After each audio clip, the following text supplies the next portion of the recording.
Mari kita berdoa. Iman timbul dari pendengaran dan pendengaran akan firman Tuhan.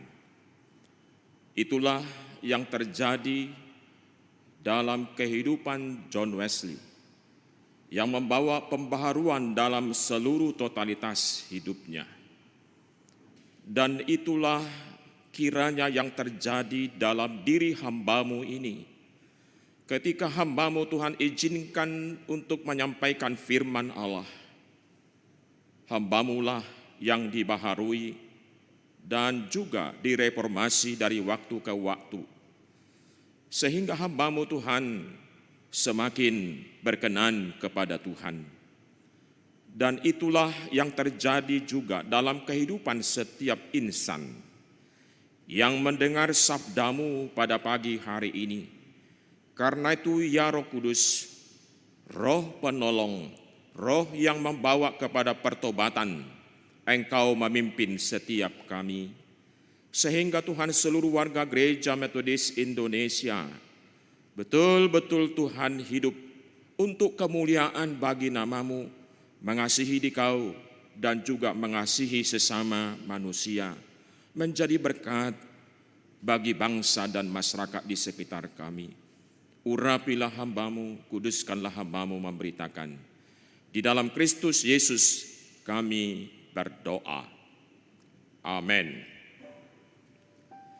Bapak, Ibu, dan saudara-saudaraku yang kekasih dalam nama Tuhan kita Yesus Kristus, repentance and social holiness atau pertobatan dan kekudusan sosial, itulah yang menjadi topik dalam pemberitaan firman Tuhan pada pagi hari ini, yang diambil dari Lukas pasal 19 ayat 1 sampai ayat 10 dan tadi sudah dibacakan.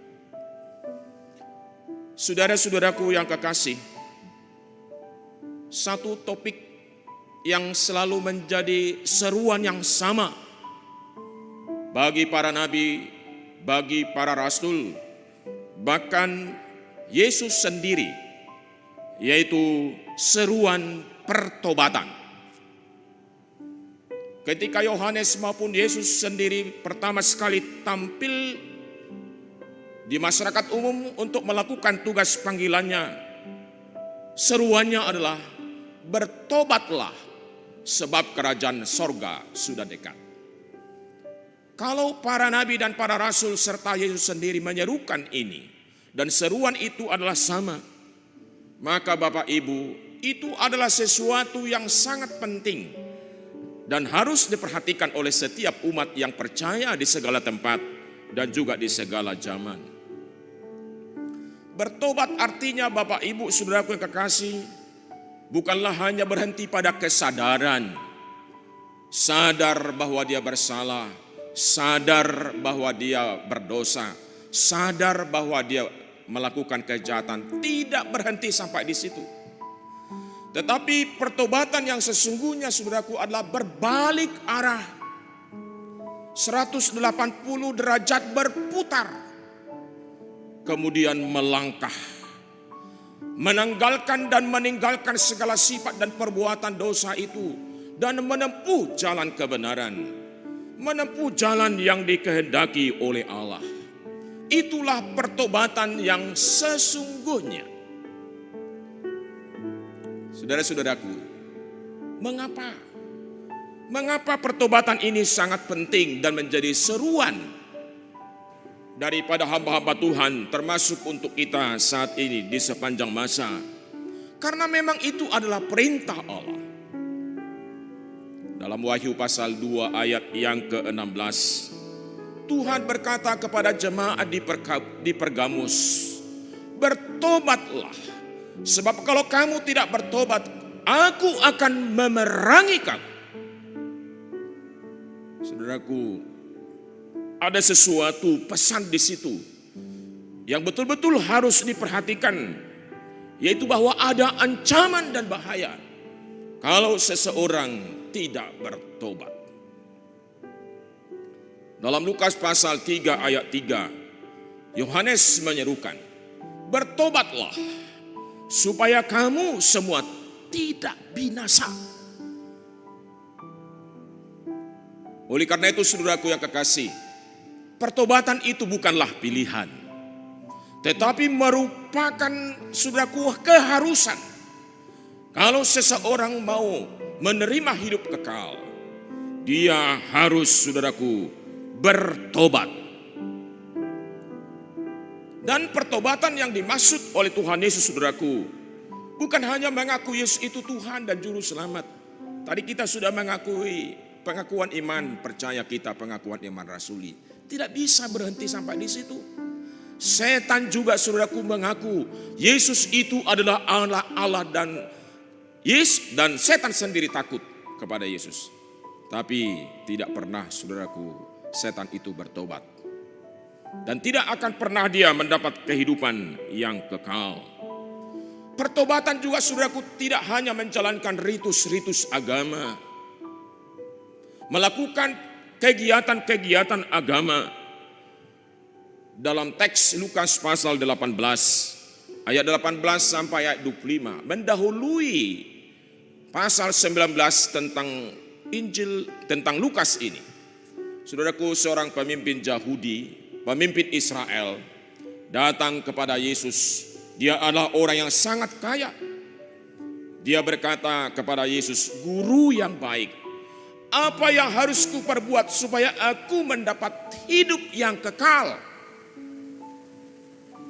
Apa yang harus kuperbuat supaya aku mendapat hidup yang kekal?"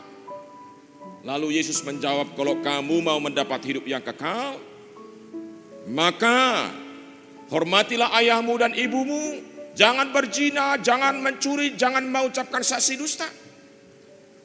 Lalu pemimpin kaya ini berkata, "Guru, aku sudah melakukan itu dari sejak semula." Jadi dia dengan sangat percaya diri mengatakan bahwa dia sudah hidupi itu. Lalu Yesus berkata, "Kalau begitu satu lagi kekurangan." Apa itu?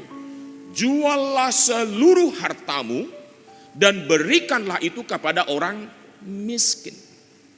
Jual seluruh hartamu dan berikanlah itu kepada orang miskin. Itu saudaraku mau mengatakan, Yesus mengatakan bahwa hanya dengan rajin berdoa, rajin membaca Alkitab, ikut ibadah-ibadah, ambil bagian dalam pelayanan, rajin memberi persepuluhan itu baik. Tetapi tidak cukup saudaraku. Harus betul-betul itu semua dilandasi karena pertobatan. Antara pertobatan dan kasih tidak bisa dipisahkan. Satu buah daripada pertobatan adalah kasih kepada sesama manusia. Saudaraku yang kekasih, pertobatan juga tidak hanya berhenti tidak melakukan dosa, tidak melakukan kejahatan kepada orang lain. Yang penting aku punya hubungan yang baik dengan Tuhan. Aku tidak menyusahkan orang lain. Cukup, tidak berhenti sampai di situ saudaraku. Tapi pertobatan yang dimaksud oleh Yesus adalah pertobatan totalitas hidup. Yang kalau dalam bahasa saya yaitu ada aspek vertikal dan ada aspek horizontal. Pertobatan itu harus menyangkut vertikal dan juga horizontal. Mengasihi Tuhan dengan segenap hati jiwa, tapi juga mengasihi sesama manusia. Tak bisa saudaraku dipisahkan antara pertobatan dan kasih. Dia ibarat dua sisi mata uang yang saling melengkapi. Dan itulah saudara-saudaraku yang terlihat dalam kehidupan Zakheus. Saudara yang dikasihi oleh Tuhan kita Yesus Kristus, mari kita sejenak. Mengapa Zakheus sudah bertobat secara vertikal dan juga secara horizontal? Kita lihat dulu kehidupan Zakheus sebelum dia berjumpa dengan Yesus. Saudaraku, Zakheus itu adalah bahasa Yunani. Tapi kalau sebenarnya akar katanya itu adalah Zakai. Zakai itu artinya bersih, tulus. Sebenarnya saudaraku, nama itu, nama Sakeus ini cukup indah, cukup bagus saudaraku.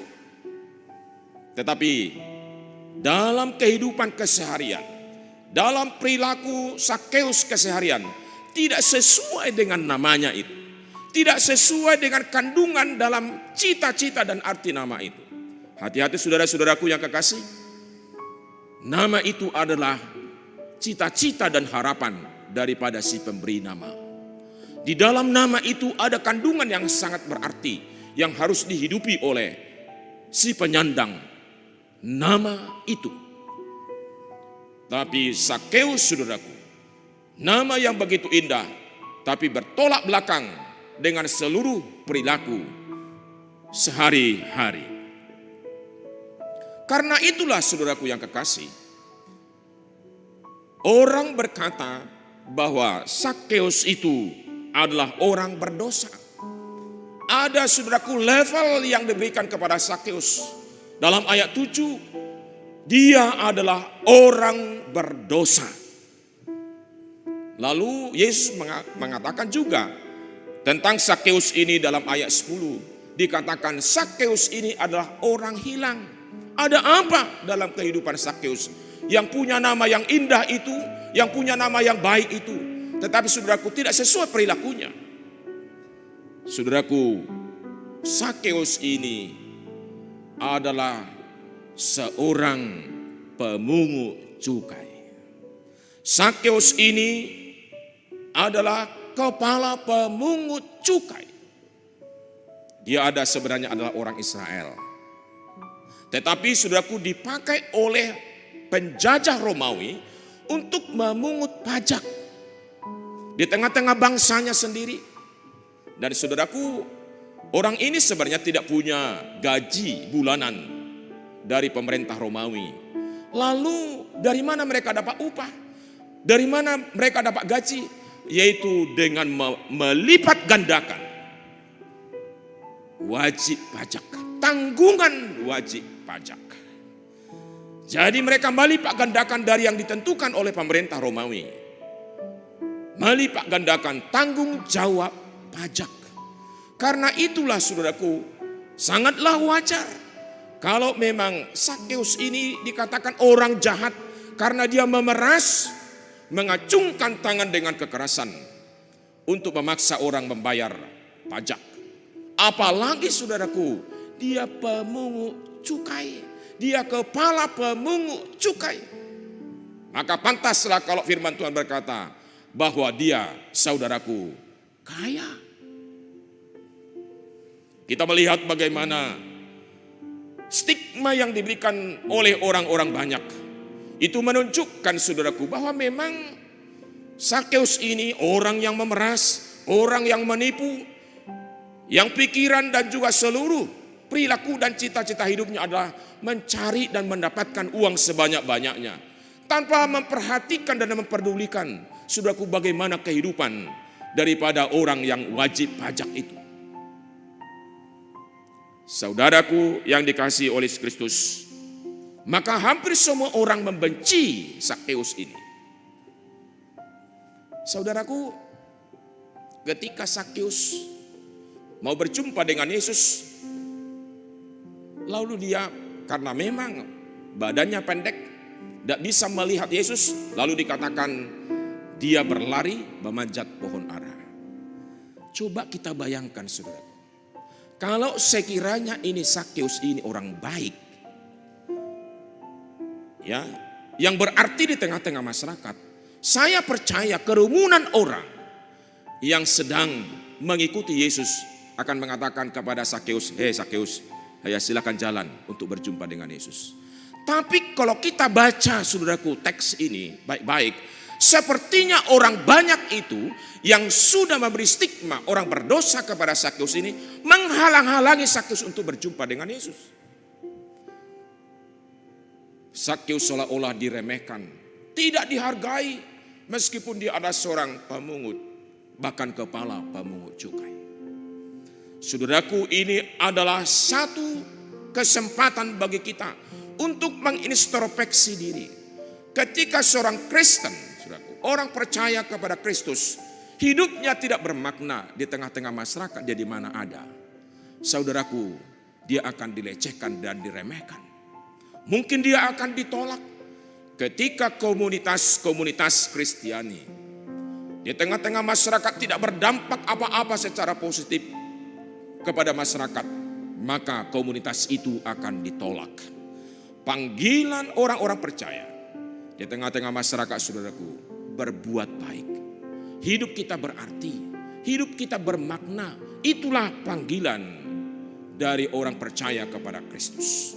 Karena disebutkan kita adalah garam dan terang dunia. Saudaraku, dalam perjalanan selanjutnya kita lihat Zakheus ini untuk bertemu dengan Yesus. Lalu dia memanjat pohon ara untuk melihat Yesus. Dan kita lihat, saudaraku, bagaimana Allah kita di sini, Yesus itu yang luar biasa itu. Ketika dia melihat Zakheus itu, kesungguhan Zakheus untuk bertemu dengan dia. Justru inisiatif yang pertama datang dari Yesus. Yesus berkata kepada Zakheus, "Zakheus, segera turun, segera turun. Hari ini aku mau menumpang di rumahmu." Luar biasa bukan? Luar biasa Tuhan kita itu. Zakheus yang begitu berdosa dihargai oleh Kristus. Karena apa, saudaraku? Karena Zakheus betul-betul mau menerima Yesus sebagai Tuhan dan Juru Selamatnya dan mau bertobat. Setiap saudaraku pribadi yang mau percaya dan mau bertobat disambut oleh Yesus. Saya percaya, saudaraku, bahwa Zakheus itu tidak pernah menduga begitu hangatnya sambutan Yesus kepadanya. Bahkan Yesus bersedia untuk menampung, mau berkenan untuk singgah di rumah Zakheus. Saudaraku, bukan hanya singgah, tapi sesungguhnya bermalam. Bermalam di rumah Zakheus. Begitu gembiranya Zakheus, saya kira, ketika Yesus mau menerima dan Yesus mau menumpang di rumahnya. Dan itu, saudaraku, diproklamasikan oleh Yesus ketika orang-orang banyak sedang menyaksikan. Makanya orang banyak mengatakan, ngapain ini Yesus ini? Kok mau menumpang di rumah orang berdosa? Yesus, saudaraku, membenci dosa. Tetapi Yesus menghargai orang berdosa. Selanjutnya dalam perjumpaan Yesus dengan Zakheus ini, saudaraku, disinilah terlihat pertobatan yang vertikal dan pertobatan yang horizontal. Kita lihat, saudaraku, dalam ayat yang ke-8. Ketika Zakheus itu sudah berjumpa dengan Yesus, lalu Zakheus berkata, "Tuhan, Kyrios, Tuhan, Kyrios," atau Tuhan, Juru Selamatku. Ada pengakuan di sini, saudaraku. Sekarang, Tuhan Yesus, Engkaulah Juru Selamatku. Bukan harta, bukan uang, bukan kekayaan, tetapi Engkaulah Juru Selamatku. Kepadamu aku bergantung, kepadamu aku meletakkan sekarang pengharapanku, termasuk pengharapan akan masa depan. Lalu, saudaraku, pertobatan horizontal. Kita lihat dalam ayat yang ke-8 juga. Zakheus mengatakan, "Tuhan, setengah dari milikku akan kuberikan kepada orang miskin. Setengah dari milikku akan kukembalikan kepada orang miskin." Dalam kehidupan orang Israel, saudaraku, seseorang yang memberi 20% dari harta miliknya, itu sudah dianggap sangat dermawan sekali. Orang yang sangat bermurah hati, 20%, tetapi ini berapa persen, saudaraku? 50%. Lebih daripada 20%, berlipat-lipat. Luar biasa bukan? Perjumpaan Kristus dengan Zakheus merubah kehidupan, membuat Zakheus bertobat secara total, saudaraku. Tidak berhenti sampai di situ. Kita lihat di sini ada pengakuan daripada Zakheus ketika dia berkata, sekiranya ada yang kuperas, sekiranya ada yang kuperas dari seseorang, akan kukembalikan 4 kali lipat. Saudara, dalam tradisi Israel, dalam hukum Israel, kalau misalnya seseorang mengambil misalnya sesuatu, maka itu akan dikembalikan dengan tambahan 1/5 dari harga yang diambil itu. 1/5. Tapi ini akan dikembalikan 4 kali lipat. 4 kali lipat. Wow, saudaraku. Luar biasa. Pertobatan secara utuh dan pertobatan secara radikal, saudaraku. Karena itulah, saudaraku, Yesus berkata kepada Petrus kepada Sakeus yang sudah bertobat ini, dikatakan apa? Dia adalah anak Abraham. Dia adalah anak Abraham. Sakeus adalah anak Abraham. Dan juga Yesus memproklamirkan bahwa di rumah Sakeus sudah terjadi keselamatan. Karena pertobatan itu, saudaraku yang kekasih. Itulah pertobatan yang dikehendaki oleh Yesus. Dan itulah yang terlihat dalam kehidupan daripada Sakeus sendiri. Sakeus sekarang, saudaraku, sudah kembali kepada nama yang sesungguhnya. Dia sekarang sudah berjumpa dengan Yesus. Dia sudah berubah menjadi orang bersih, menjadi orang yang setia, menjadi orang yang peduli dengan sesama, menjadi orang yang menjadi berkat bagi sesama, menjadi orang yang mengasihi Tuhan.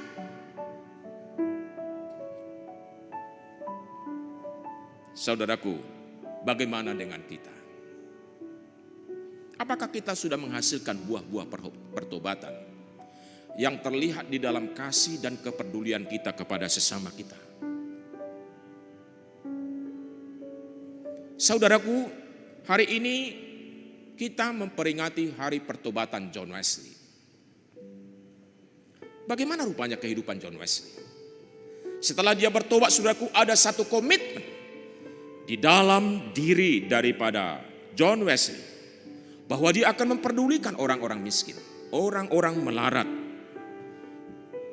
Dalam pelayanannya, saudaraku, John Wesley memulai pelayanan, bukan hanya penginjilan, bukan hanya pemberitaan Injil sampai kemana-mana, tetapi saudaraku yang kekasih, John Wesley juga memperhatikan para janda, memperhatikan anak yatim piatu. John Wesley membuka sekolah-sekolah, saudaraku, membuka dan mendirikan klinik dan pelayanan-pelayanan sosial lainnya. Dia menolong orang-orang yang termarginalisasi, yang hidup dalam kemelaratan. Dan untuk mewujudkan itu, betul-betul John Wesley melakukannya dalam kehidupannya sehari-hari. Saudaraku, ketika saya membaca tentang riwayat John Wesley, luar biasa, saudaraku, bagaimana dia memperhatikan orang-orang kekurangan, orang-orang miskin. Saudaraku, John Wesley itu di dalam pelayanannya, pertama sekali dia mendapatkan upah itu 30 pound sterling. Lalu, saudaraku, kebutuhan John Wesley setiap bulan 28 pound sterling. Itu 2 pound sterling disumbangkan untuk pelayanan sosial dan juga untuk pelayanan di gereja.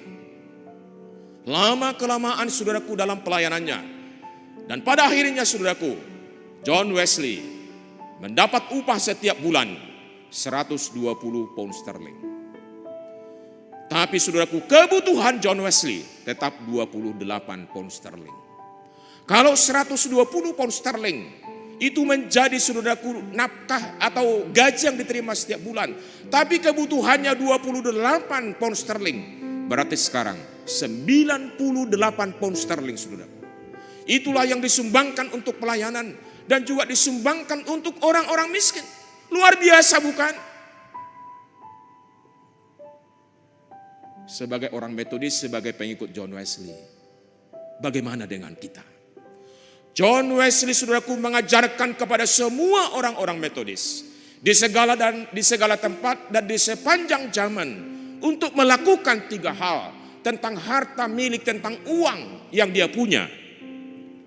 Dan termasuk bagaimana orang-orang Metodis mencari harta. Yang pertama, saudaraku, mari kita perhatikan ini. Pertama, cari sebanyak-banyaknya. Cari sebanyak-banyaknya. Cari uang sebanyak-banyaknya. Cari harta sebanyak-banyaknya. Orang-orang Metodis tidak boleh malas. Tapi saudaraku, ketika kita mencari itu, dikatakan harus dengan jujur. Mencari harta, saudaraku, tidak boleh dengan cara-cara yang jahat. Menipu, korupsi, mengurangi hak orang lain. Itu tidak boleh.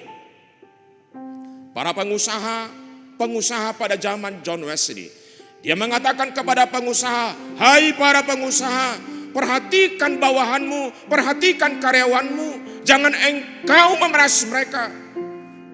Pedulilah, bantu mereka supaya mereka hidup dengan baik dan sejahtera."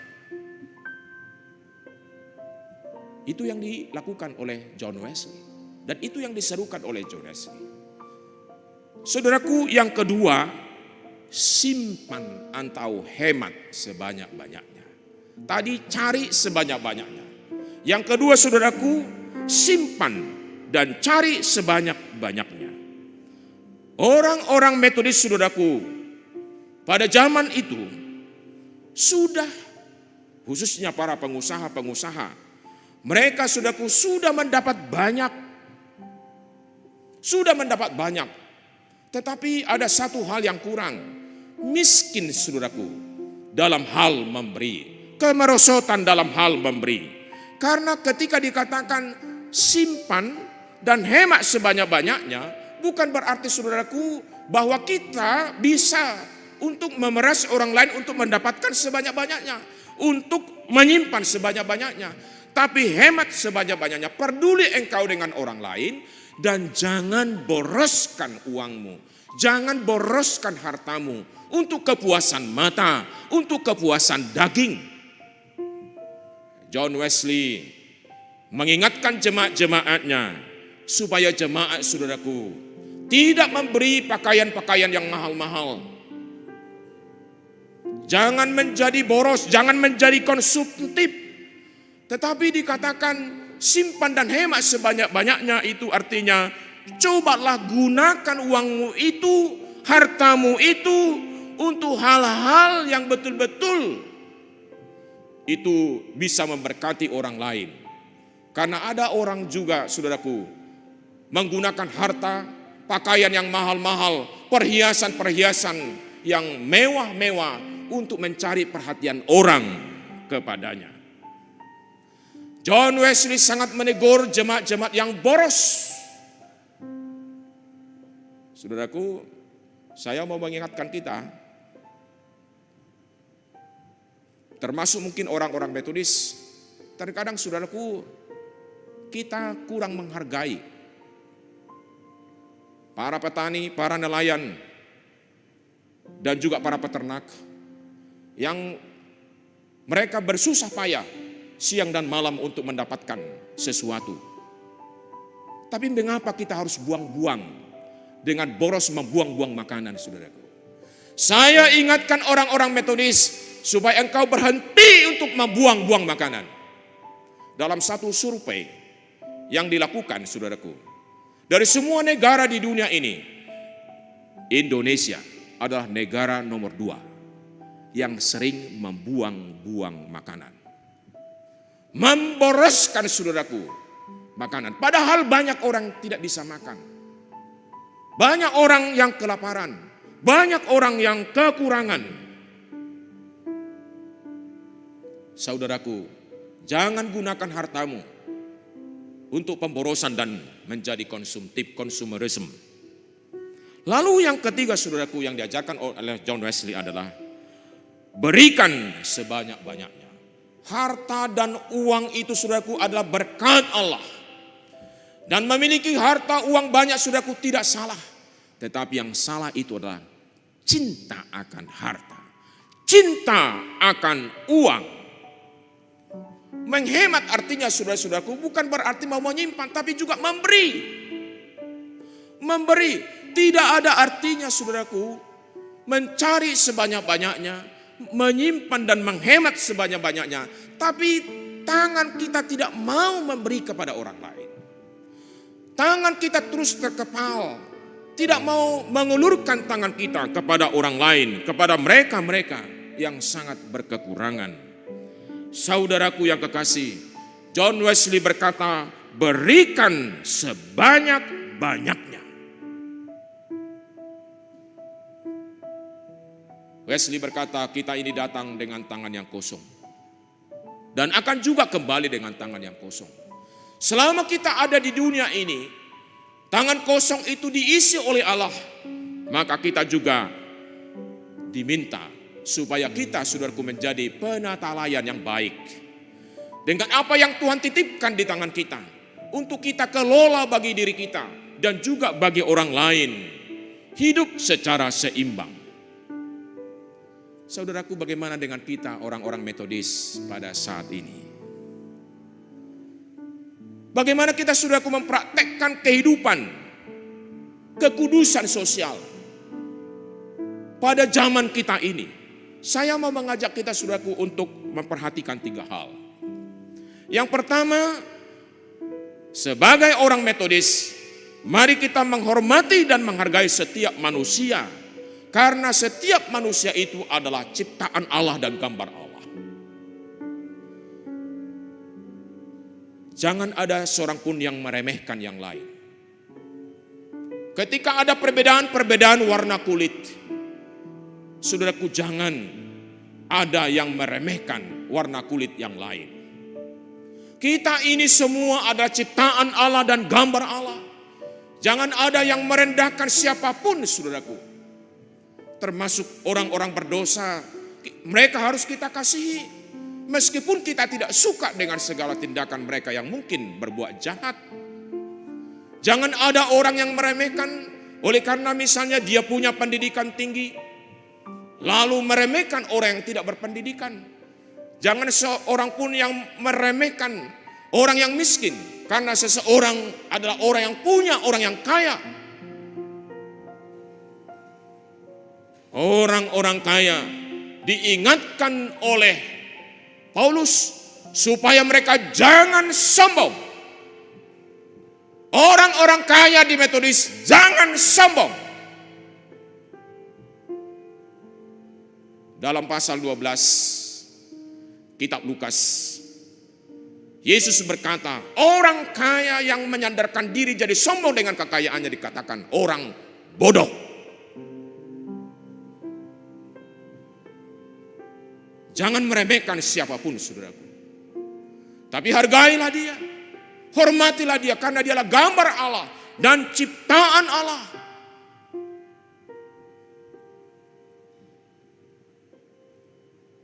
Itu yang pertama. Yang kedua, saudara-saudaraku, pedulilah dengan sesama manusia.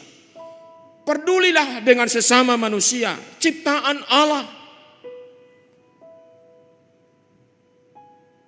Sebagai pengusaha, saya tahu memang sekarang ini sulit semua.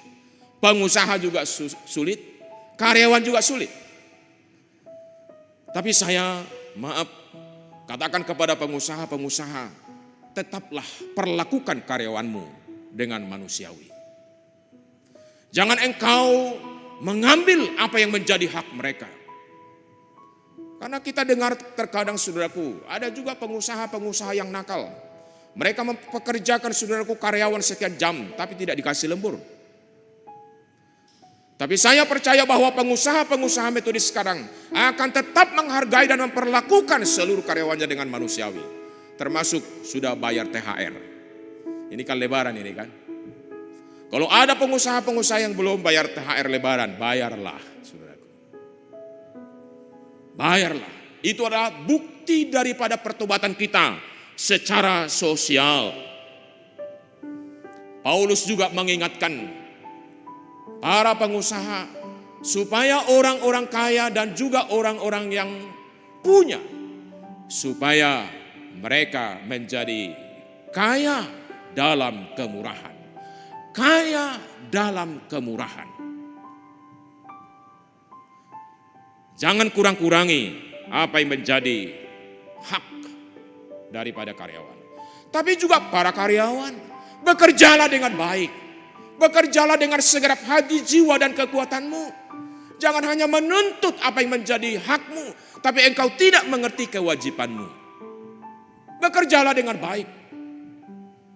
Ke depan, semua kita harus, saudaraku, bersinergi. Bagaimana kita untuk menciptakan manusia yang lebih manusiawi. Saudaraku yang dikasihi oleh Yesus Kristus, para anggota GEMI yang bekerja di kantor, yang bekerja di pemerintahan, hentikan perbuatan-perbuatan yang koruptif. Jangan engkau mengambil yang bukan hakmu. Termasuk di lingkungan gereja. Para hamba-hamba Tuhan, para pimpinan-pimpinan gereja, berhentilah untuk melakukan berbagai macam tindakan-tindakan yang bersifat koruptif. Saudara-saudaraku, kita tanggalkan, saudaraku, sifat-sifat kikir yang hanya mementingkan diri sendiri. Kita tanggalkan, saudaraku, segala kehidupan lama kita. Mungkin kita selama ini adalah orang yang tamak. Tanggalkan dan tinggalkan itu. Termasuk saudara-saudaraku dalam hal yang sangat kecil. Kadang kalau kita pergi ke pesta, khususnya pesta orang Batak, terkadang belum doa makanan sudah habis. Karena banyak yang bawa plastik.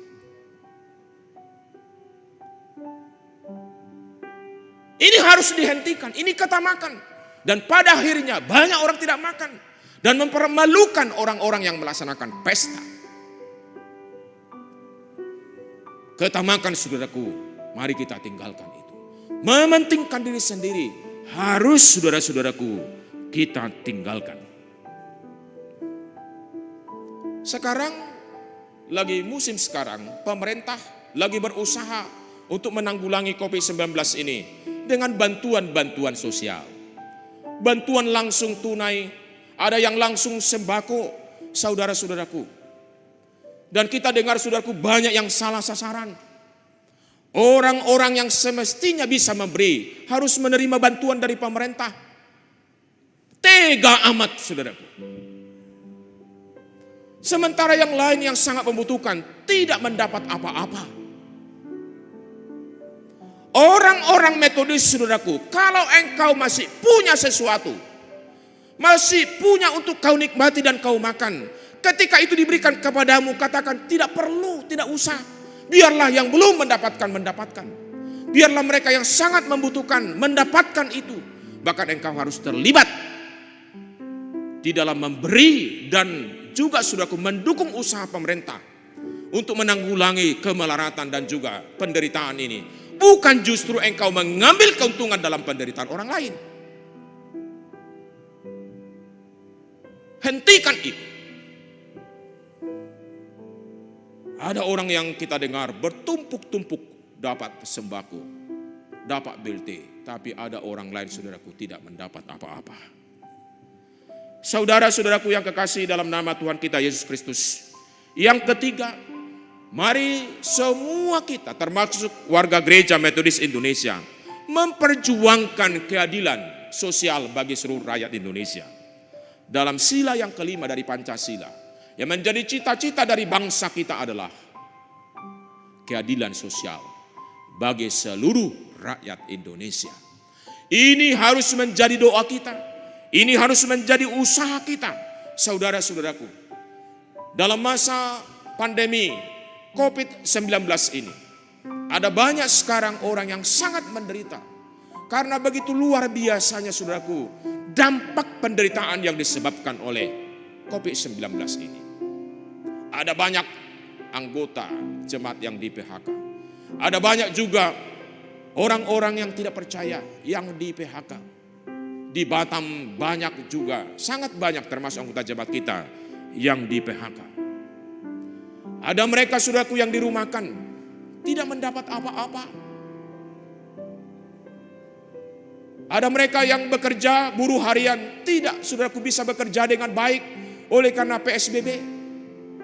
Saudaraku, mari kita bersama, bergandengan tangan, bergotong royong, bersama dengan pemerintah saudara-saudaraku, untuk membantu mereka, untuk peduli dengan mereka, untuk mengulurkan tangan kepada mereka. Saudaraku, memberi itu adalah karunia. Memberi itu adalah anugerah. Karena itu mari kita saudaraku terbuka untuk memberi. Biarlah kita lebih suka untuk memberi daripada menerima. Mental kita yang suka menerima, yang terkadang hanya tangan kita suka di bawah saudaraku, ini harus kita rubah. Biarlah tangan kita lebih suka di atas, untuk memberi kepada mereka yang kekurangan. Mari kita berbagi dengan mereka saudaraku. Memberi itu jauh lebih mulia daripada menerima. Memberi itu jauh lebih mulia daripada menerima. Dalam Kisah Rasul pasal 20 ayat 35, Tuhan berkata adalah lebih berbahagia memberi daripada menerima. Saudaraku yang kekasih, dalam 1 Yohanes pasal 3 ayat 17 berbunyi demikian, barang siapa mempunyai harta duniawi dan melihat saudaranya menderita kekurangan, tetapi menutup pintu hatinya terhadap saudaranya itu, bagaimanakah kasih Allah dapat tetap di dalam dirinya? Jadi saudaraku, panggilan Tuhan kepada kita supaya kita memperhatikan dan memperdulikan. Kita menjadi saluran berkat dari Tuhan kepada orang-orang yang kurang beruntung. Karena itu saya mengajak gereja-gereja besar supaya keluarlah hanya memperhatikan ke dalam. Keluarlah, lihatlah orang-orang di sekitar sana. Lihatlah orang-orang di luar sana. Mereka menjerit, mereka kelaparan. Mari kita keluar dari komunitas kita, membantu mereka, menghibur mereka dengan apa yang bisa kita beri. Jangan menjadi ego sektoral.